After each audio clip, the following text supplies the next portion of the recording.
3. José Luis. Me convertí en un mirahuecos, un fisgón como dicen los diccionarios.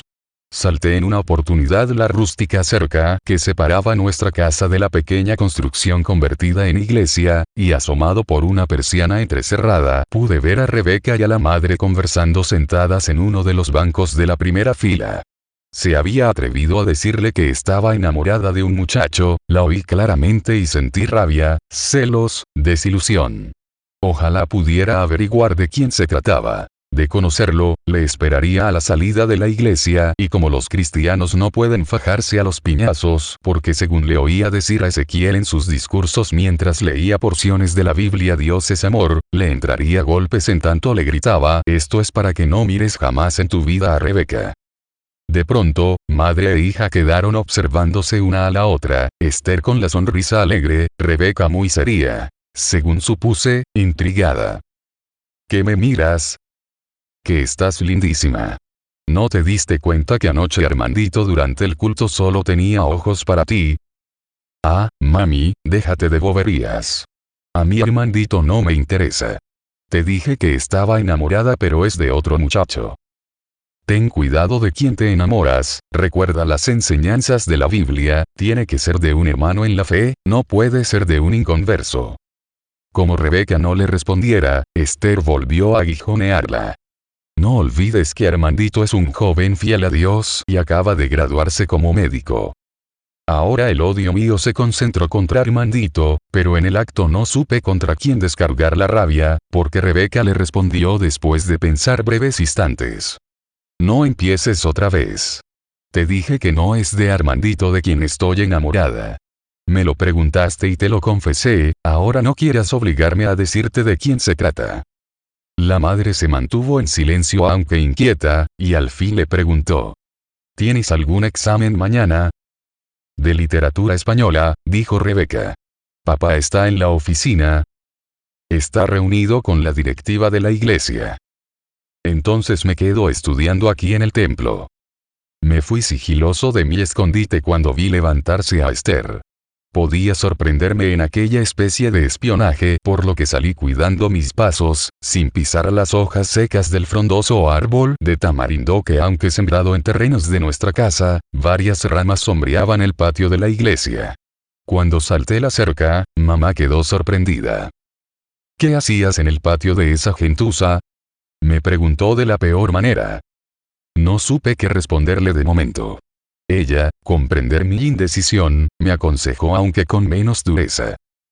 Ten cuidado no te sorprendan allá adentro, pueden acusarnos. Brinqué la cerca para mirar si había tamarindos sazones en los gajos que dan para su patio, se me ocurrió de pronto. No vuelvas a hacerlo, fue cariñosa. Voy a cambiarme de ropa, tengo que salir, intenté hacerla olvidar que me había sorprendido en el patio ajeno. Ni pensar en decirle que estaba enamorado de Rebeca. ¿A esta hora? Se extrañó ella. Tengo una reunión con Paquito y Minerva. Vamos a hacerles la evaluación anual a los del aula, le recordé y ella se desentendió de mí por completo.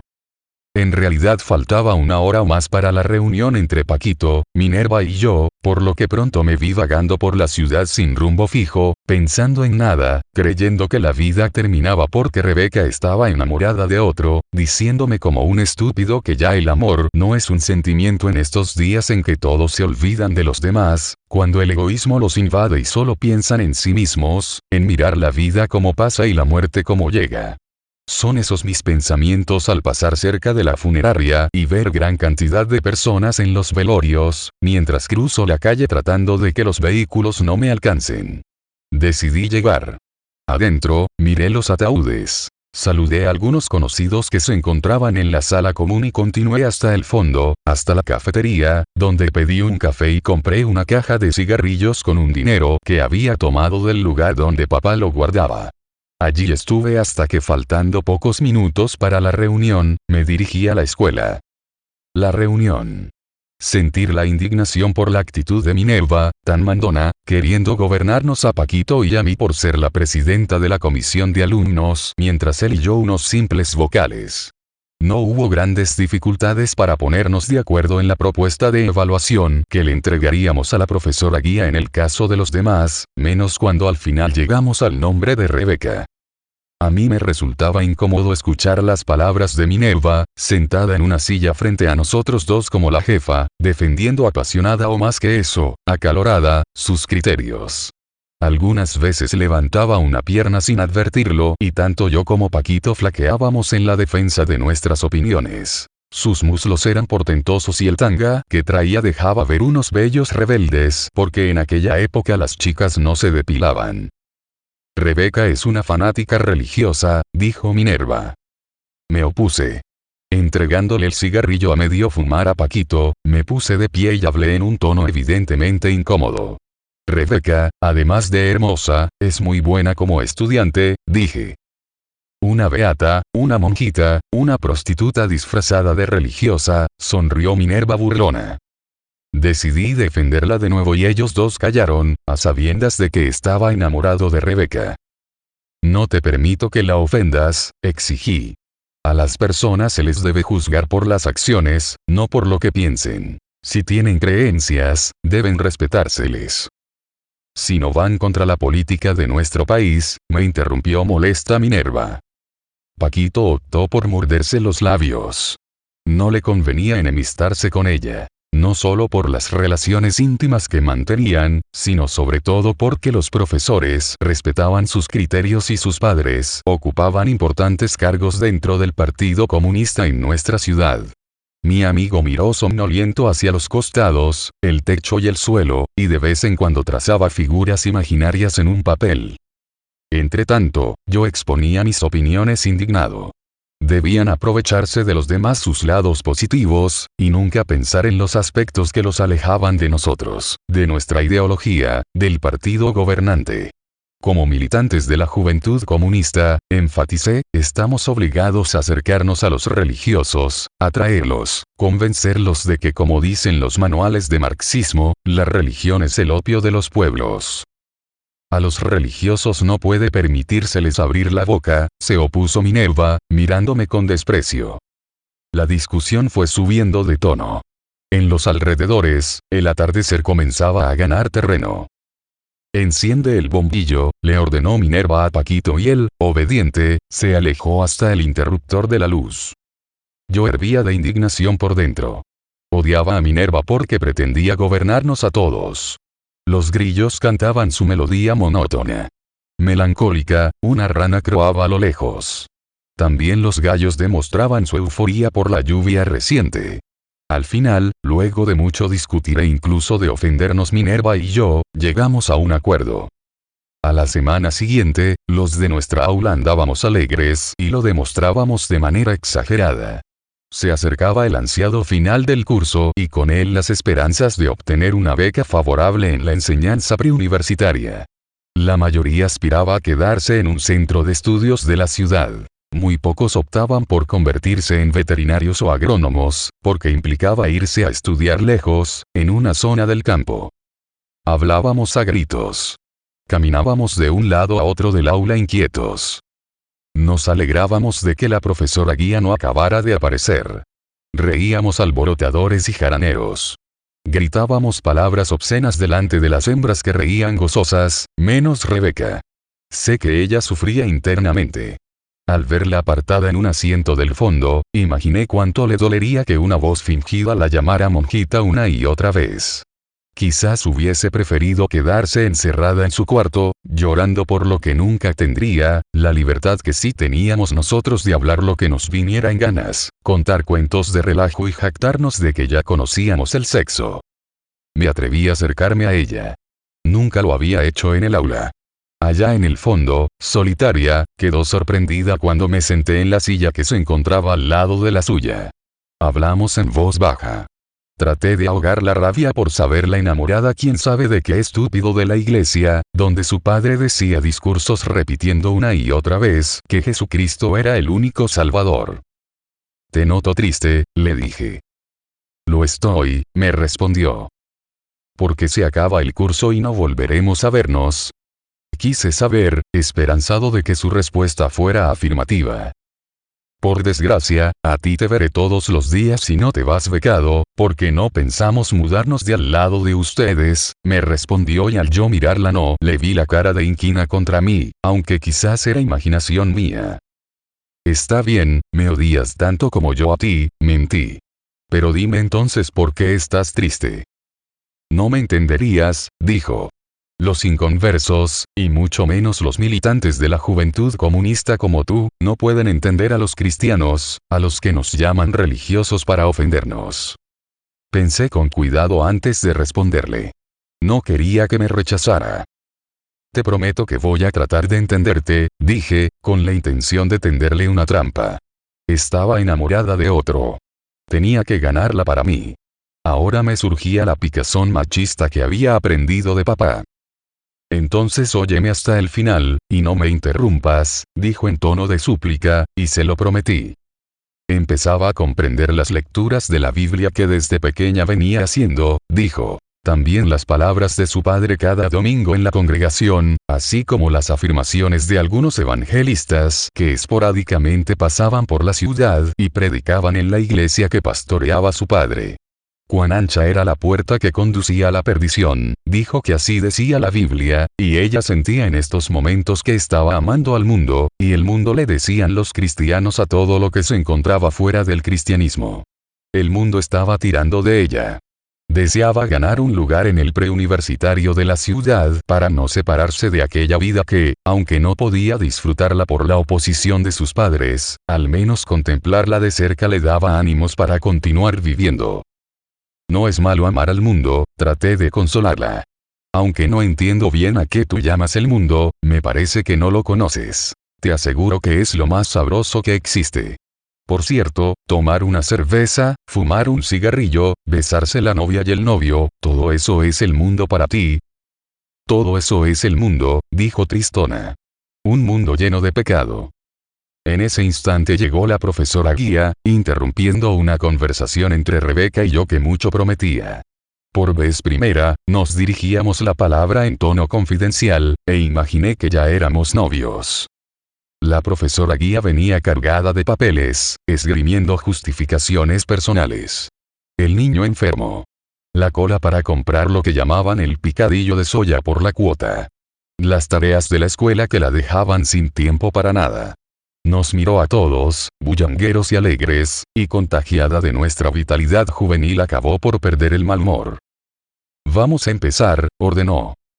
Nos llamó a los 3 estudiantes que debíamos acompañarla en la mesa, exigió silencio y comenzamos.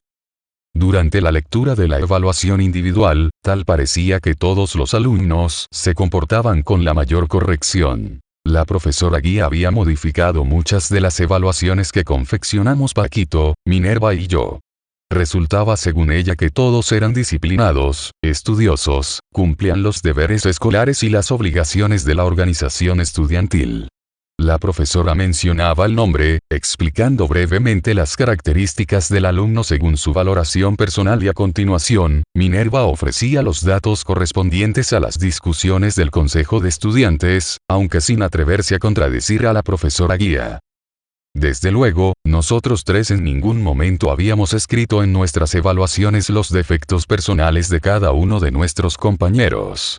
No pusimos que a Miguelín le apodábamos papa rellena por burlarnos de su gordura. De Rafael no mencionamos el acre olor debajo de los brazos. Como Marisela compartía su merienda de calidad excelente con nosotros 3, no escribimos que añoraba juntarse con sus familiares en los Estados Unidos. Tampoco mencionamos sobre mí la dedicación por entero a los deportes de tal modo que no me ocupaba mucho de los estudios y si aprobaba todos los exámenes, era porque Minerva y Paquito algunas veces me lanzaban un papel con las respuestas a las preguntas.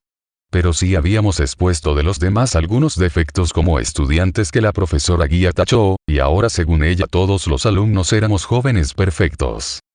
La profesora bostezó mientras Minerva continuaba la lectura monocorde, cansona. Tapándose la boca para que no la escucharan los demás, la profesora guía acercó su boca a mi oído y quedé asombrado cuando me confió sus pensamientos. Esta maldita evaluación, masculló, como si alguien creyese en ella, porque no es un secreto para nadie que ustedes están mintiendo, que yo también miento. Ahora todos son unos angelitos.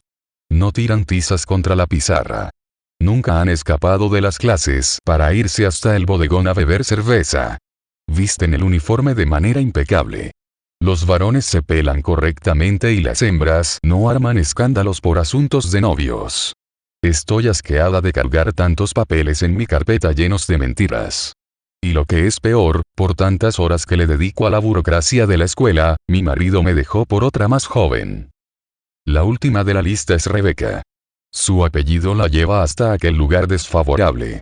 Cuando Minerva lee su evaluación, no la llama monjita ni critica sus afirmaciones sobre la existencia de una vida eterna. No la ataca por haberle hablado a ella de lo que llama la palabra de Dios, cuando Minerva en una oportunidad para fastidiarla, le dijo que acabara de acostarse con un hombre para que descubriese lo sabroso que era. Es buena como estudiante, cumple sus obligaciones y mantiene excelentes relaciones con los demás. La última letra del abecedario de su apellido no constituye obstáculo para que pase aquella prueba satisfactoriamente. Pasaron las vacaciones que separaban nuestros estudios secundarios de lo que llamamos el preuniversitario, tiempo que se me fue a una velocidad extraordinaria. Visitas a casa de familiares que vivían en las zonas aledañas a la ciudad, en lugares de campo donde entonces los ríos desbordaban las tierras por no estar represados como luego sucedería. Viajes a la playa cercana, en incómodos ómnibus o camiones destartalados, algo que resultaba común. Paseos sin rumbo en compañía de Paquito y otros compañeros de estudio, vagando sin sentido, fumando a escondidas porque todavía no nos estaba permitido por nuestros padres, admirando muchachas jóvenes que apenas nos miraban pues se encontraban encandiladas con los extranjeros, sobre todo canadienses y alemanes, que comenzaban a llegar en busca de un verano en playas que en sus países resultaba un sueño. Una relación más sentimental que amorosa con Lourdes, compañera de aula, con la que entraba al cine algunas noches y además de tomarle sus manos entre las mías le toqueteaba partes más íntimas y ella también acariciaba las mías, sin atrevernos a continuar adelante porque en realidad vivíamos todavía un tiempo mojigato, a pesar de que ya se filtraba una rendija del amor libre y sin fronteras que se nos avecinaba. Rebeca, en cambio, no vivía esa libertad en ciernes. Cuando salía, era acompañada de la madre o de alguna de las mujeres de la iglesia, lugar que fue prosperando como construcción independiente e incluso según papá, en la dirección provincial del Ministerio de Justicia le habían otorgado autorización para que se reuniesen con fines de celebrar cultos, asunto que mis padres comentaban con una especie de inquina, o de incomodidad más bien. De tanto hablarlo delante de mí, papá enronquecía a ratos, se llevaba una mano a la garganta y decía sentir como si un perro le estuviese mordiendo por dentro. A Rebeca no pude hablarle más que durante un breve instante, cuando coincidimos dentro de un enorme mercado estatal recién inaugurado en busca de mercancías exóticas para nosotros en aquellos tiempos, aceite de oliva, manzanas, pollos ahumados y otras menudencias. Yo acompañaba a mamá empeñada en gastar una pequeña remesa de dinero que le había llegado desde Miami enviado por una prima hermana, y Rebeca al verme se separó de la anciana que la acompañaba, la que se encontraba escogiendo productos de un estante. Se acercó temerosa, y se sobresaltó cuando con mis labios de enamorado le acaricié su largo y cuidado pelo.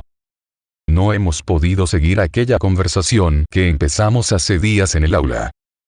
Déjame, José Luis, que si Sara nos ve conversando puede irle con el chisme a papá y a mamá. ¿Pero por qué? ¿Te tienen prohibido conversar conmigo? Dicen que tu familia es diabólica, que tienen imágenes de San Lázaro y Santa Bárbara, que no te dé confianza. Te lo voy a decir bien claro. Estoy enamorado de ti. Vete José Luis por favor, no digas esas cosas. Tú eres inconverso y yo cristiana, no puedo ser novia tuya, así es que no te hagas ilusiones. Voy a luchar porque seas mi novia. No seas descarado, Lourdes es novia tuya. La dejo por ti. Que no José Luis, vete por favor, me vas a perjudicar. Insistí, hasta observar que Sara comenzaba a moverse hacia donde estábamos y la prudencia pudo más en mí que el capricho de gallo conquistador. Me alejé, aunque sin dejar de mascullarle al oído que no perdía las esperanzas de que un día su hermoso cuerpo, su blanca piel, el largo pelo y sedoso, los ojos brillantes y su vida toda entrarán en mi vida. Era en aquella época, como todos los jóvenes que me rodeaban, un cursi seductor de jovencitas que en realidad se burlaban de nuestras declaraciones de amor en pleno rostro, aunque Rebeca no lo hizo. Solo musitó entre dientes: José Luis, te lo ruego, no me perjudiques, y yo me alejé triste, decepcionado, porque ella me despreciaba. Un día, cuando ya habíamos comenzado las clases en el preuniversitario de la ciudad, andaba con un tirapiedras en busca de pajarillos indóciles, recordando mi niñez a pesar de haber cumplido 15 años.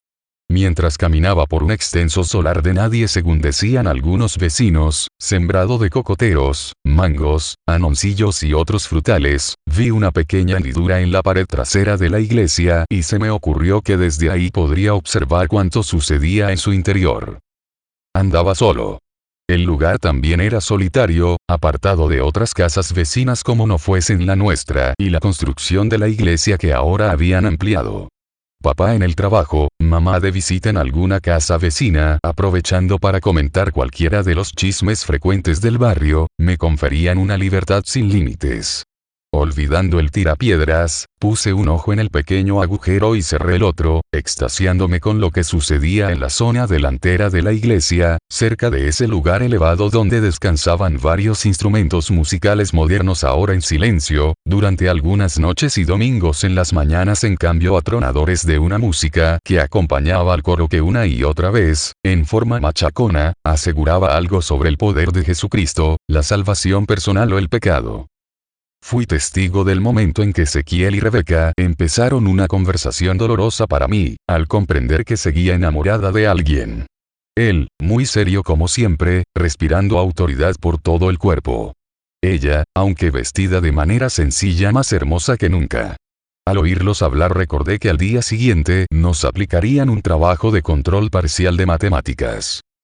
Rebeca se encontraba sentada frente a una pequeña mesa colocada encima de la plataforma, con una libreta, varios lápices y un libro en el que reconocí de inmediato el que nos habían entregado a todos en el preuniversitario semanas atrás, recién comenzadas las clases. Ensimismada, de cuando en cuando realizaba anotaciones, miraba hacia el techo en la actitud propia del que está más que pensando razonando lo que estudia, y Ezequiel se le acercó, correctamente vestido como acostumbraba. Le escuchaba decir en sus discursos a los reunidos que la educación también se demostraba en las ropas, no toleraba a esos hombres que recibían visitas desnudos de la cintura hacia arriba y calzando viejas chancletas en lugar de zapatos aunque estuviesen viejos, pero limpios y remendados. Eran sus conceptos de lo que llamaba una y otra vez las santas costumbres del verdadero cristiano.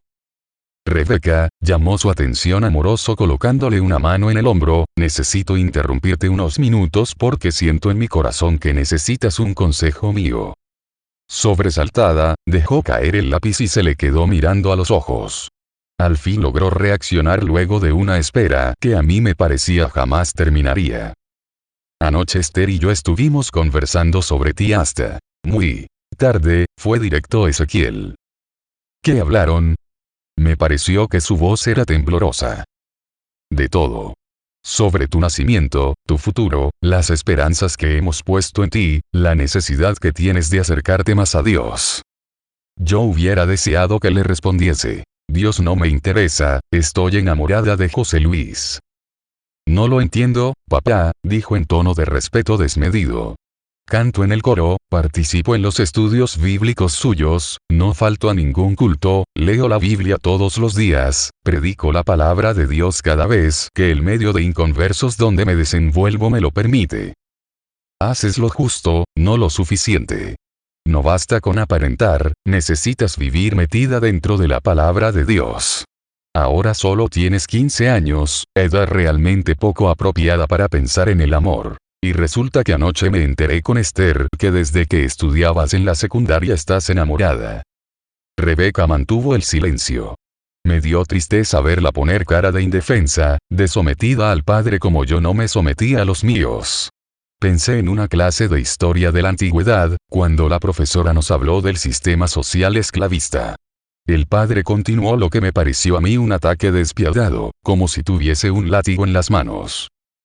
Hija, le dijo acariciándole el pelo en lo que consideré un falso cariño, el verdadero cristiano debe aprender a soportar las pruebas. Si al menos le permitiera protestar, exigir, reclamar, pensé, mientras Ezequiel continuaba su ataque fingiendo una mansedumbre de la que yo sospechaba carecía por completo, a juzgar por sus discursos contra el pecado, advirtiendo la existencia de un cielo que ganar y un infierno que perder, ganancia que solo ofrecía el Dios verdadero, como llamaba a Jesucristo algunas veces, amenazando con el lago de fuego y azufre a quienes no aceptaran al Hijo de Dios como Salvador personal. Los hombres del mundo no se rigen por nuestras leyes, esa es la razón por la que te ruego me digas de quién estás enamorada. Quizás sea de algún inconverso, no lo dudaría porque en nuestro país los cristianos vivimos expuestos a cientos de tentaciones, al mirársenos por algunas personas como apestados, o como fanáticos que viene siendo lo mismo. Y tú estás tentada en tu escuela, rodeada de tantas y tantos inconversos. Rebeca guardaba silencio, quizás aburrida de escuchar sermones, soportar penurias, restricciones, dificultades y encima de todo, la esclavitud en una casa donde todo giraba alrededor de Jesucristo y la salvación eterna, sin pensar que el momento de disfrutar era el presente. Sé que tu juventud no te permite todavía comprender cuánto se pierde por no aceptar de corazón a nuestro Señor, fingiendo que le amamos aunque olvidando que la Biblia advierte que Dios rechaza a aquellos que de labios le honran mas dentro de sus corazones lo desprecian y vituperan.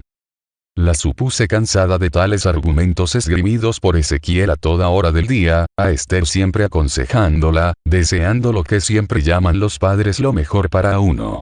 Ezequiel le hablaba con palabras huecas como yo las llamaba, como si Rebeca fuese la única cristiana de su iglesia, porque yo suponía que se consideraba el dueño de las personas que asistían a su iglesia. Oyendo desde alguno de mis escondites a pastores que llegaban de visita un día y compartían con él lo que llamaban un tiempo de oración y lo que aparecía de comida porque en realidad el dinero no era muy abundante entre ellos, consideraba a Ezequiel el más fanático de todos los pastores. Me desconsolaba escucharlo pidiéndole a Rebeca en todo momento, como ahora estaba haciendo, vivir una vida centrada en Jesucristo, recomendándole no unirse nunca en yugo desigual, que desde luego estaba seguro que era a mí a quien se estaba refiriendo y aquello me dio alguna esperanza. Quizás no era de otro del aula o de la iglesia que ella estaba enamorada, sino precisamente de mí. Le dijo que debía orar porque Dios le regalase como pareja a un pastor, a pesar de que él había aprendido en sus constantes desvelos por las ovejas que el Señor le había entregado, que pastorear una congregación es el más ingrato de los ministerios terrenales. Y concluyó su larga monserga con unas palabras que jamás he olvidado. La soberbia, hija mía, dijo mientras acariciaba el hermoso rostro de la hija, conduce a la condenación. Quedaron en silencio durante un rato. La tranquilidad de la iglesia era apenas interrumpida por el zumbar de alguna mosca en vuelo rasante. Los labios del pastor se entreabrían rítmicamente y sus ojos entrecerrados le daban un aire de venerable patriarca. Estaba orando por ella, ya había aprendido que esa era su forma de lo que llamaba conversar con Dios, pedirle, rogarle, incluso a veces exigirle. Más de una vez me había levantado a orinar, para lo que debía ir a la letrina ubicada en el fondo de nuestra casa, y lo descubría despierto, tirado de rodillas contra el rugoso piso de la iglesia en actitud implorante, con los ojos cerrados y una mirada dirigida hacia el cielo donde supuestamente se encontraba Dios, pidiéndole al aire, con voz enronquecida, puros gemidos, que hiciera un milagro, llenando el templo de fieles a su palabra contenida en la Biblia y hubiese prosperidad en su hogar. Rebeca observaba unas veces el techo y otras los bancos vacíos. Su expresión daba a entender cansancio y amargura. Estoy aburrida de todo esto, papá, dijo poniéndose de pie, indiferente. Mientras ella se alejaba hacia el fondo de la iglesia, vi como 2 lágrimas comenzaron a rodar por las mejillas de Ezequiel, quien se retiró silencioso en dirección a la casa de vivienda, ubicada en la parte delantera. Cuando desapareció, Rebeca regresó hasta la zona de la plataforma, se tiró de rodillas dejándome ver el nacimiento de sus blancos muslos que me enervaron en grado sumo, hasta el límite de que llegué a tocármela indeciso si empezar o no a mover mi mano, y habló en voz alta con los ojos cerrados. Yo había aprendido que eso de cerrar los ojos era al parecer una creencia de que así el Dios que ellos se habían inventado los escucharía con más agrado. Padre, dijo y quedé confundido, pues Ezequiel no se encontraba por los alrededores. Solo tiempo después supe que a veces le llamaban Padre a Dios. Te estoy contando todo cuanto me sucede. No puedo salir de la tristeza en que vivo, aunque dicen otros jóvenes de la congregación que eres la alegría. Papá me aconseja que sufra en silencio, sin importarme el castigo de los hombres. Dice que solo debo ansiar tu gloria, Dios mío. Perdona mis lágrimas, los deseos de morirme y las ganas que tengo de renunciar a esta vida de sacrificios, concluyó, casi sin abrir los labios. Se puso de pie y quedó mirando hacia ningún sitio, como si pretendiera de veras que alguien inexistente le respondiera. Yo recordé que traía un cigarrillo de los que había robado de la caja que papá dejaba encima de la mesa cuando iba al cuarto a dormir la siesta, y fui a sentarme debajo de una mata de mangos frondosa, a pensar en la desgracia de haberme enamorado de una religiosa, de haberme cautivado con tanta hermosura concentrada en una sola mujer. Mientras aspiraba el humo reteniéndolo largo rato dentro de mis pulmones y luego soltándolo embriagado del placer que todo vicio origina, la imaginaba desnuda, en diferentes posiciones, encima de mí, yo encima de ella, buceando dentro de su boca, bajando hasta los senos y mordiéndolos suavemente para luego desplazarme hasta el vientre mientras ella reía gozosa, acariciando mi pelo, diciéndome palabras de grueso calibre, que provocaban el levantamiento de mi potente sexo. Desperté a la realidad y miré por encima del pantalón, obligándome a la fuerza a tranquilizar mi arma de ataque, que ya a estas alturas había penetrado a una mujercilla que por 20 pesos destinados a comprar comida que le robé a mamá unas cuantas noches atrás, me había quitado tantas ganas acumuladas por pensar en Rebeca desnuda. Poniéndome de pie ya más calmado, salí hasta el pasillo divisorio entre la iglesia y nuestra casa. Lancé el cabo del cigarrillo aún encendido y la llama planeó mientras dirigí la mirada hacia una de las persianas de aluminio del lateral derecho de la iglesia recién colocadas en sustitución de otras de madera carcomida por las termitas. Salté la cerca divisoria y acercándome a la persiana silbé suavemente, pronunciando el nombre que tanto me martirizaba. Ella quedó inmóvil un momento, impresionada. Reaccionó de inmediato acercándose a la persiana. ¿Qué haces ahí? ¡Qué linda tú eres! No me canso de mirarte. Deja de hablar estupideces. Ya no eres la niñita aquella, de cuando ustedes se mudaron al barrio. Está bueno ya, que estoy estudiando. Ahora eres toda una mujer. Mira José Luis, déjame tranquila. Te lo he dicho otras veces. Tú y yo vivimos en mundos diferentes. Es lo que dice Minerva. ¿Qué es lo que dice Minerva de mí? Cuenta de cuando iban a la escuela al campo. Dice que siempre has sido una fanática religiosa. Un día los dos se van a tener que arrepentir de reírse de los que creemos en Dios. Se van a ir directo al infierno. Yo te quiero de veras. Te digo que me dejes tranquila. Sentí unos terribles deseos de dirigirme a la entrada principal y tomarla en mis brazos tal como veía en las películas románticas, y besarla apasionado como veía hacer a los actores. Fueron solo deseos. Permití que Rebeca se alejase y continuara estudiando.